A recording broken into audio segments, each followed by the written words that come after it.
So I'm thinking of getting a webcam just to put on my cat. She always sleeps in a cat bed. I have a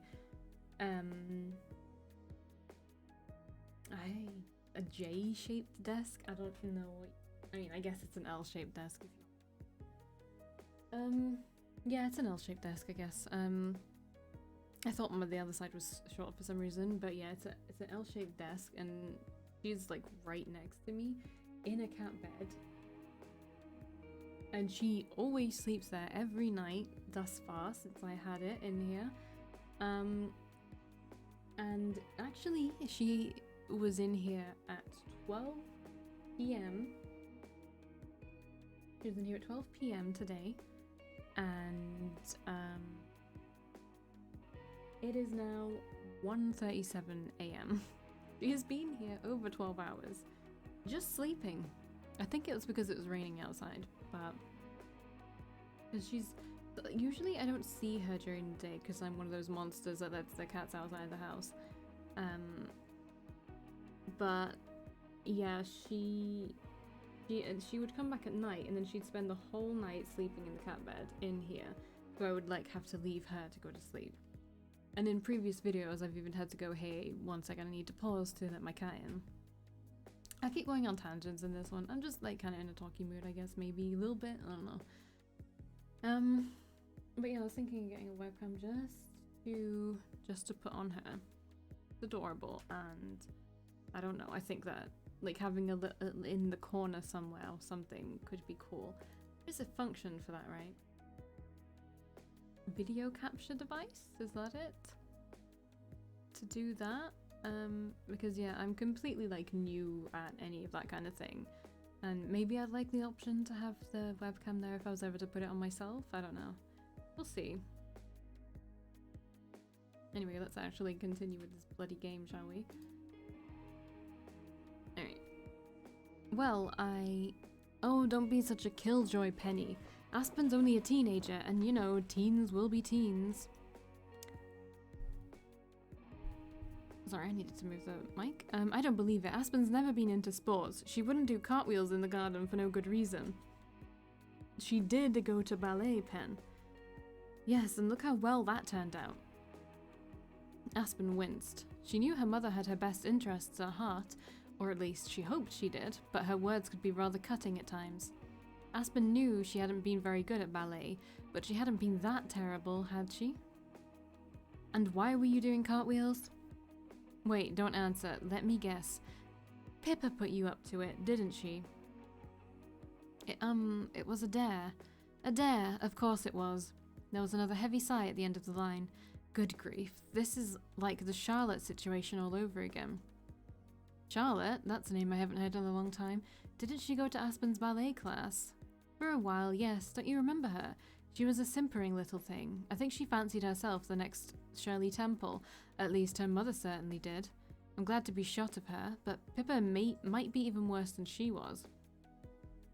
So your phone, it's totally broken. That's right, the screen's all cracked and it won't turn on. Well, that's all we need. If I can't text you, I'll just have to call you every day on the landline, though Lord knows how much that will cost. I shudder to think of how much I've spent already. Oh no, you don't need to do that. I'll be fine, I promise. You say that, but we've only been gone a couple of days and you've already broken your phone. She's had it for years, Pen. I'd say it's high time she got a new one. And you're paying for it, aren't you? Are you? I don't see why not. It can be a present since our Aspen did so well in her GCSEs.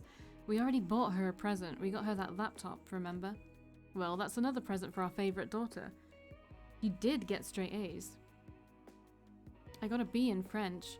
French doesn't count. You don't want to go to France, do you? Not really. Aspen could barely navigate the streets of Scarborough. And she'd lived there her whole life. She didn't fancy her chances any further afield than Filey. Sorry. Well, there you go. You did well in all the subjects that matter, and that's why we're going to buy you a shiny new phone when we get back from holiday. What do you think about that, Thank you, Dad. I appreciate it. That's the spirit, and don't sound so down. Chin up, chicken. Right, I'll do my best. Make sure you don't let Pippa goad you into playing more silly games while we're gone. You're too old to monkey around. Oh, I don't think that'll be a problem. Pippa Probably won't come over anymore.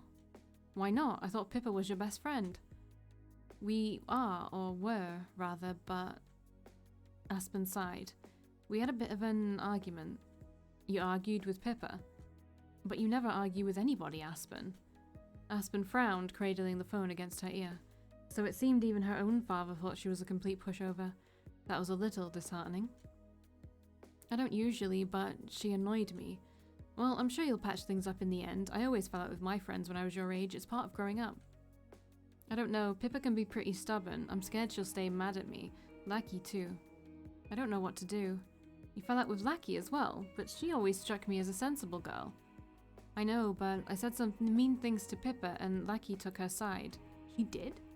Aspen winced. She knew, even as she said it, just how childish she sounded, talking about sides like a little kid in the playground. She wasn't 6, she was 16, almost 17. Virtually an adult. But she'd never felt smaller and sadder and more alone. Oh, Aspen. Her mother sighed, perhaps in sympathy with her beleaguered daughter. I'm sure it'll be fine. Things will work out in the end, just you wait. I don't understand how anybody could be angry with a sweet girl like you. Just don't hurry to make up with Pippa too quickly. I think I'd feel safer without her in our home when we're away on holiday. With her out of the picture, she won't be able to break anything else. Also making a prediction that Charlotte is the blonde girl. She's not Althea. I don't believe she's Althea. That's just weird. Because that's the name that the old lady said. Maybe she had a kid that she gave away or something like that. Or a kid that died and their name was Althea. And Miss Lee just like kind of put that on her.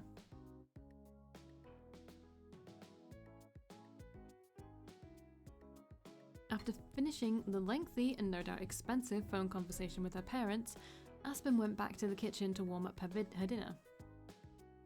The shepherd's pie eaten, Aspen then retreated back to her bedroom. She leant back in her bed, flicking through a book, but she wasn't really paying attention to it. She was too distracted by her thoughts, though they weren't, surprisingly enough, about Pippa or even about their argument. Wait, did I say my prediction about the girl? She was Charlotte. And that's why she's pissed she doesn't remember her. Oh, anyway. That's just like a weird name to pop out of nowhere. I mean, I'll be like, oh, okay, I got it wrong, if I got it wrong. In fact, I want to be wrong. A figure kept wending in and out of her mind like the waves against the scrubby Scarborough shores. We get it, you live in Scarborough.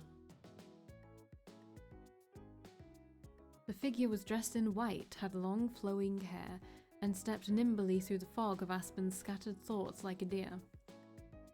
It was the girl she'd met yesterday, Althea.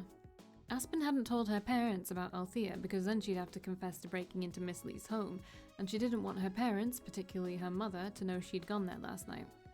She didn't want her mother to worry, but though Aspen hadn't spoken about Althea, that didn't stop her from thinking about her. In fact, it made her think about Althea all the more, until her mind became so entangled with thoughts about the mysterious girl she thought it might burst. Just who was she? Something about her had seemed somewhat familiar, but Aspen was sure she'd never met anybody called Althea before. It was funny. That was the name that Miss Lee had so often called Aspen during their little tea parties. Was it a coincidence, or was there something more to it? How ridiculous. That was what Aspen told herself with a shake of her head, but still she continued to wonder. Would Althea be at Miss Lee's home again? Althea had implied during their brief talk yesterday that she often visited Mrs. Lee's old home, though Aspen couldn't imagine why. It was true there wasn't an awful lot to do in Scarborough as a 16-year-old, but Miss Lee's house was hardly a point of public interest. Althea must have heard about the dead woman and taken an interest. Aspen supposed it was nothing more than morbid curiosity. There had been several girls at Aspen's old school, Graham Secondary, who dyed their hair black and wore dark makeup to the chagrin of their head of year, and they were always talking about satanic cults and serial killers. The correct category for these kinds of girls was probably goth, but most of Aspen's classmates called them nutters. Alright. That label didn't seem to fit Althea, though. She hadn't been wearing black, neither had she seemed particularly fascinated by the likes of Ed Gein or Ted Bundy, but you never know. Ed Gein? I don't know that. I don't actually know that serial killer. To reiterate the previous point, Scarborough wasn't particularly interesting. There wasn't much to do, really, other than go to the beach. And that, along with the old amusement arcades and the funiculars, I don't know what that is actually, wore thin when you'd been living there your whole life. Maybe Althea was interested in satanic cults and serial killers after all. If she was, Aspen wouldn't blame her. There were many things about Althea Aspen was unsure of, but there was one thing she did know. She wanted to see her again. No, it wasn't just that. She needed to see her again. Her gay little heart just couldn't take not seeing her again. I really like her ceiling. Curiosity burned in Aspen's chest. She couldn't shake it no matter how hard she stared at her book. She needed to know if Althea was a faint, fleeting hallucination or if she was a real mortal like her. And embarrassing though it was to admit, Aspen didn't want Althea's only impression of her to be that of a wide-eyed waif, her palm bleeding, dressed in the old black shirt she slept in for the last 2 weeks. And so, when the clock on her shelf read 10 p.m. and the night sky was pitch black, Aspen left her bedroom. She put her trainers on by the front door, which was scuffed from age and filled with sand. When you live by the sea, your shoes were always filled with sand, and made her way over to Miss Lee's house. Maybe I didn't live at Scarborough because I don't remember ever going to the beach. Maybe we did and I just don't remember it, because it was when I was really young. For instance, my youngest brother, my only brother, he's the youngest in the family, was born when we were there. And he is 4 years younger than me. So, yeah, I feel like, yeah, it had to be like, God, I don't know. All I remember is getting really, it was at an age where I got really scared by, I think it was one of the Gremlins movies where there's a lady in an elevator and they all like try to get in the elevator. I was really scared by that. Okay. The house, I'm just keep going on like tangents today. Okay, the house looked a little less imposing than it had yesterday, though the windows were still boarded up and the garden an overgrown tangle of weeds. The broken window at the back of the house was dark and gaping like a gash or a wound or a mouth without teeth. Once more, James's teasing words, which sounded less teasing and more ominous now, repeated in Aspen's mind. Abandon all hope, ye who enter here. But, though chills ran down Aspen's spine and her fingers trembled, her heartbeat remained surprisingly steady.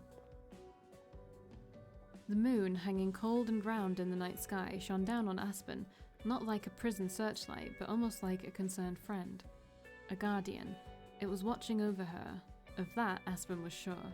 The wind blowing discordantly through the yellowing leaves of Miss Lee's pear trees failed to chill the teenage girl, neither did the swaying of the overgrown grass around her trainers, or the faint hooting of the nightjars and the squawks of distant seagulls.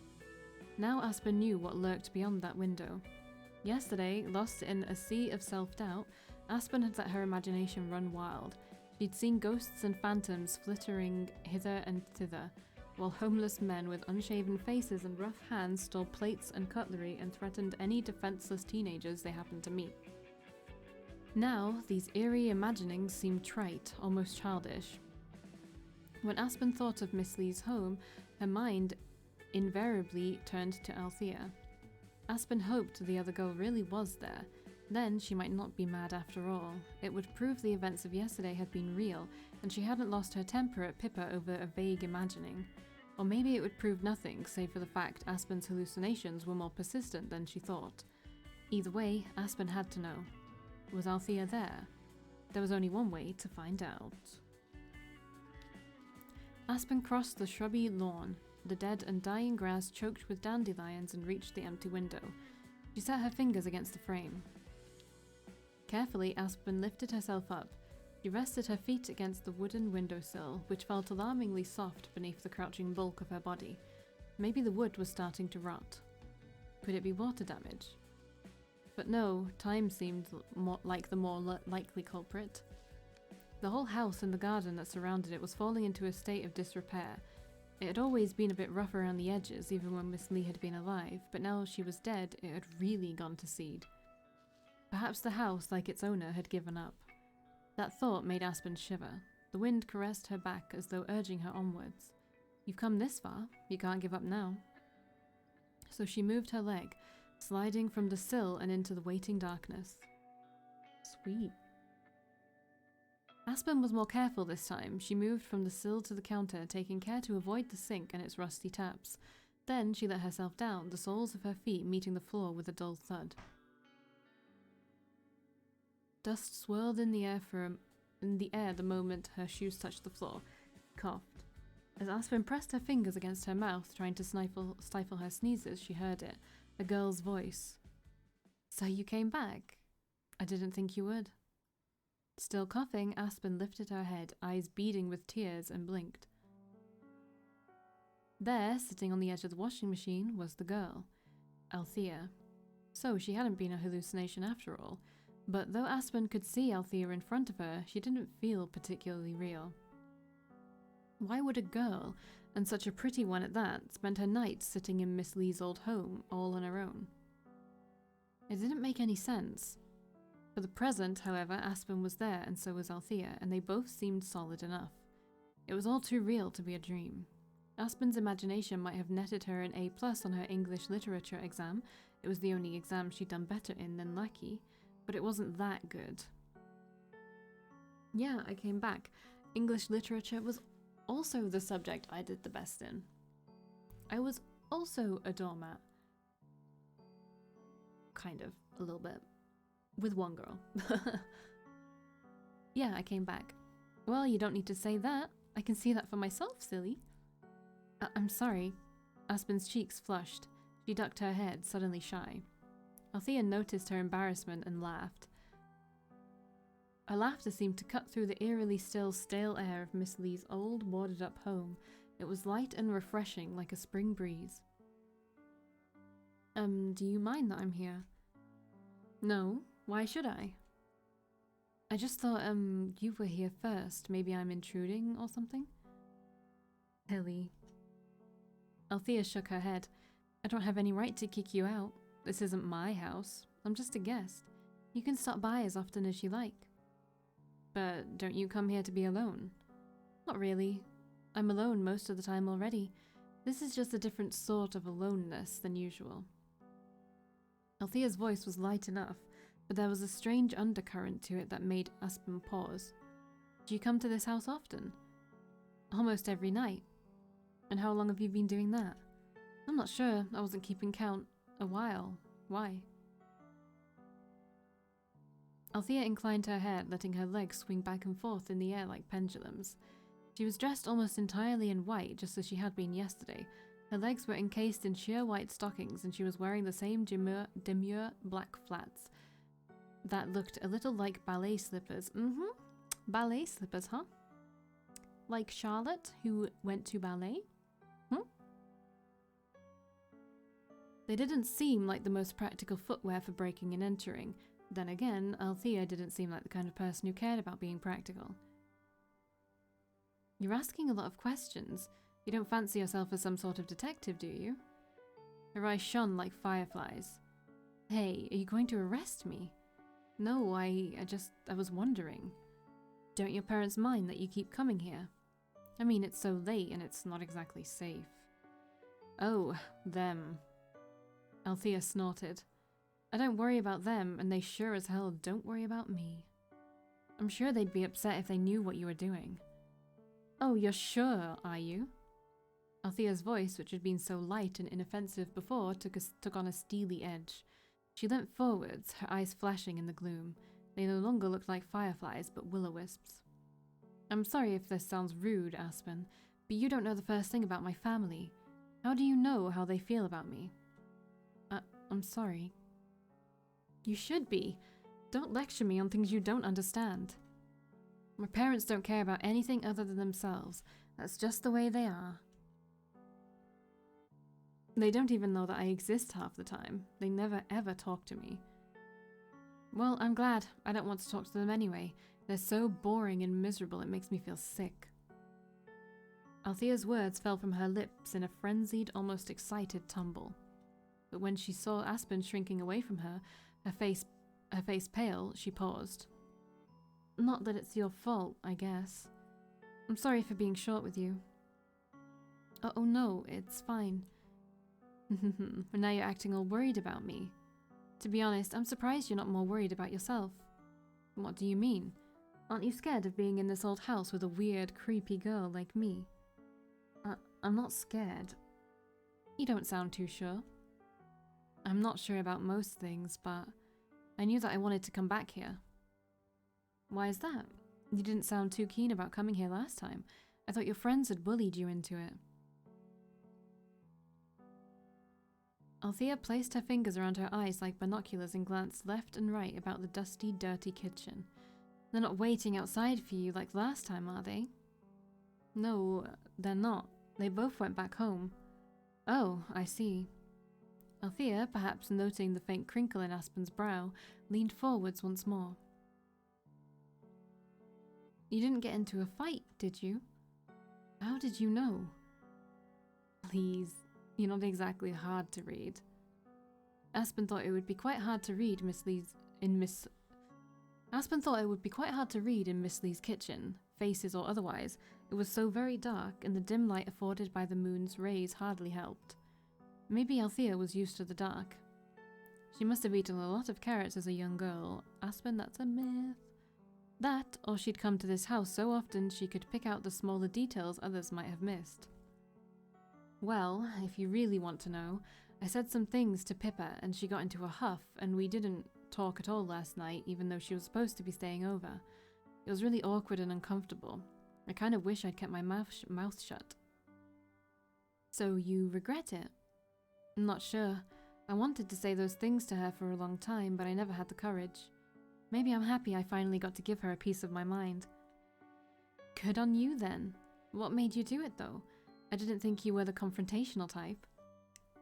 No, I'm not. Not really, but after talking to you, well... You stood up for yourself because of me. I guess, Aspen's cheeks turned pink again. She ducked her head, trying to hide behind her hair. Aspen's hair almost blended in with her darkened surroundings. It looked like the air itself had taken a bite out of her face. You encouraged me, I guess. Maybe that's why I came back. I wanted to thank you. Oh, don't worry about it. I help girls, especially pretty ones like you, for free. Aspen's face flushed redder still. It seemed unfair that her own cheeks should blister quite so badly, while Althea's remained white and milky. Did she not have a single ounce of shame in her body? How could she call her, a perfect stranger, pretty? Despite Althea's ethereal looks, she must have had nerves of steel. Was that how she was able to sit inside a dead woman's kitchen, legs swinging, utterly unaffected for hours on end? I am a little worried, though. It's going to be difficult when college starts up. I'm taking some of the same subjects as Pippa, and we won't be able to avoid seeing each other.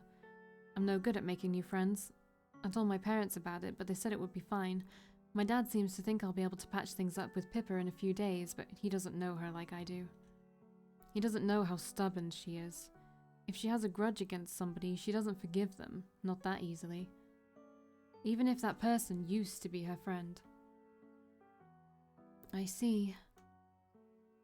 Well, as this is partially my fault, I should try to make it up to you. Why don't you be my friend instead?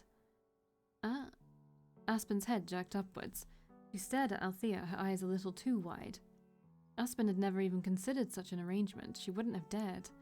She and Althea, despite having alliterative names, seemed to exist in two completely different worlds. It didn't make sense that such an intriguing girl would want to be seen dead with somebody as mundane as her, let alone be her friend.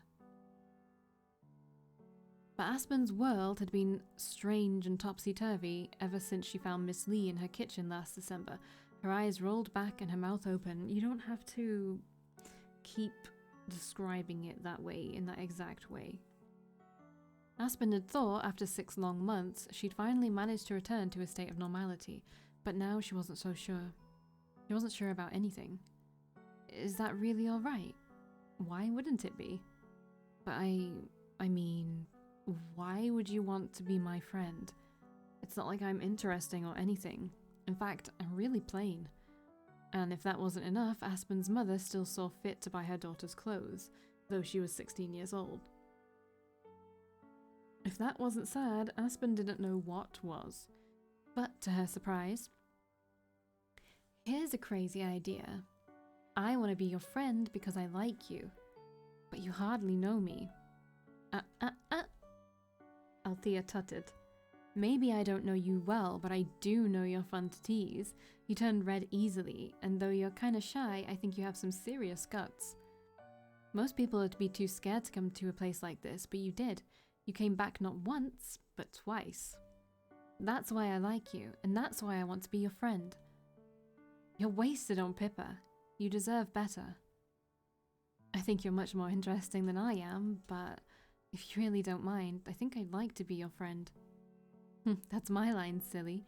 I hope you don't mind hanging out with a weirdo like me. For all you know, I could be a ghost. I don't think you're a ghost. Why not? You seem much too... Aspen frowned, her brow furrowing as she searched for the right word. Okay, you don't need to say that her brow furrows if you're saying she frowned. Just saying. She'd only known Althea for 2 nights, but she had a whole wealth of adjectives she could have used in conjunction with her. None of them fit quite right, though.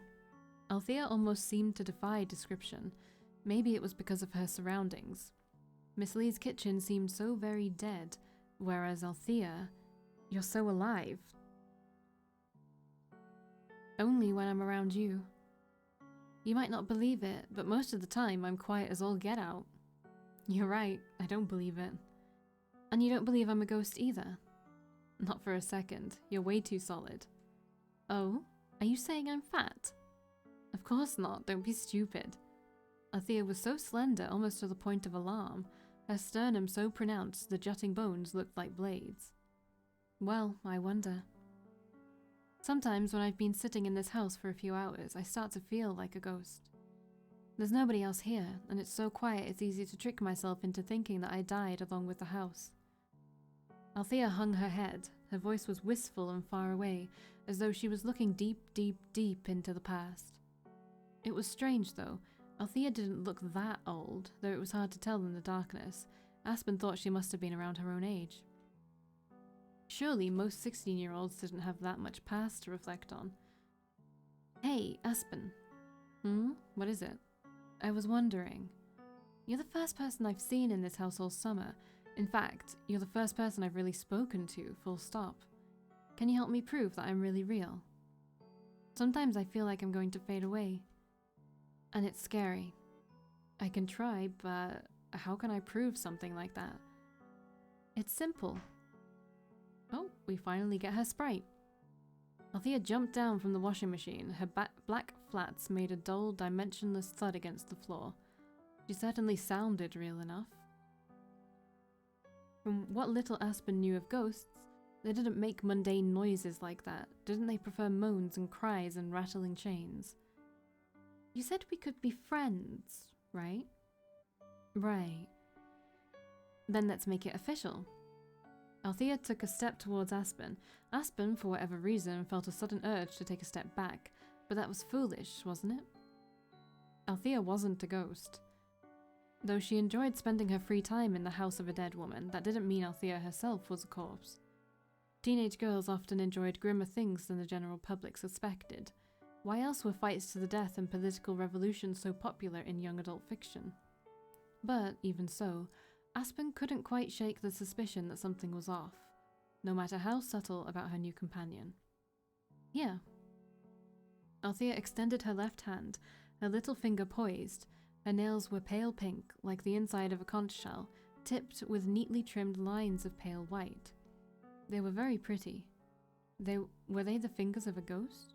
Aspen looked at her hands, which seemed clumsy in comparison, and frowned. What's this for? You don't know. Althea rolled her eyes. It's a pinky promise. Pinky promise? Isn't that for children? We're only teenagers. Technically, we're still children. I guess you have a point. Aspen knew she was the last person to complain about infantile rites or rituals.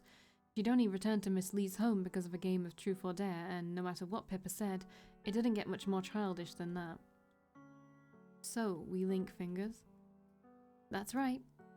If I'm a ghost, your fingers should go right through me. But if I'm real, I should feel soft and warm. Alright, Aspen cleared her throat. Let's try it. Yay, I haven't done this since I was a kid. Thanks for going along with this. Slowly, in the almost unnatural silence of Miss Lee's old kitchen, the two girls brought their fingers together. For a few moments before they touched, Aspen was seized with a sudden sick thought. What if her fingers really did shear through Althea's palm? What if Althea really was a ghost, or worse, a figment of her own imagination? Was it possible she'd simply invented this mysterious girl out of loneliness, because she'd always found Pippa hard work and her parents were gone and the summer holidays were almost over and she'd have to go to college soon? But to Aspen's immense relief, I honestly think the artwork is actually pretty good for a indie game. Her little finger, sporting far choppier nails than Althea's, found the other girl's as it hovered in the air. Their fingers entwined together. Althea remained reassuringly solid even as the two girls shook their fingers together, forming a playground pact. A vow. Althea didn't disappear. When seen from close quarters, she looked more real than ever. Aspen could see the dimples in Althea's cheeks, the shadows beneath her eyes, and the individual strands of blonde hair that cascaded around her shoulders. Aspen realized, more clearly than before, just how pretty the other girl was. No, she wasn't just pretty. She was beautiful. Well... Aspen drew her finger away. All of a sudden, her throat felt dry. I think you feel plenty real to me. To you, maybe, but can one ever really trust their own senses? How spooky. The world really is full of mysteries. Althea turned a neat 360 degrees on the tip of her black flat, her skirt fluttering like the head of a lily. Well, at least I feel a little bit better. Thank you, Aspen. It's no problem. When are you going to go home? I don't have a home. At least, not one I'd like to go back to anytime soon. My nose itches because the cat fur. If you think it's dead around here, it's even more depressing back there.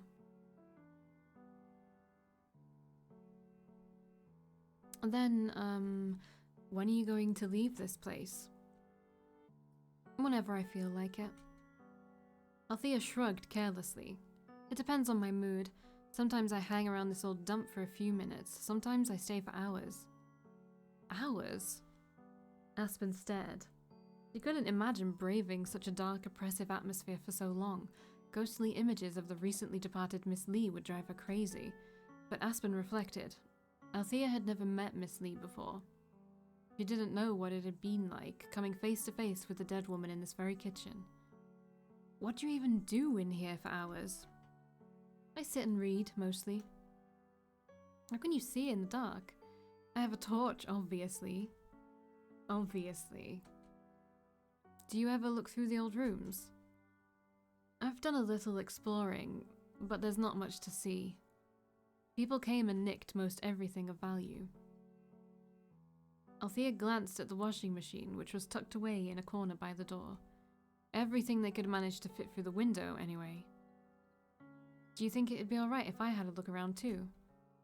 Well, why are you asking me, Dopey?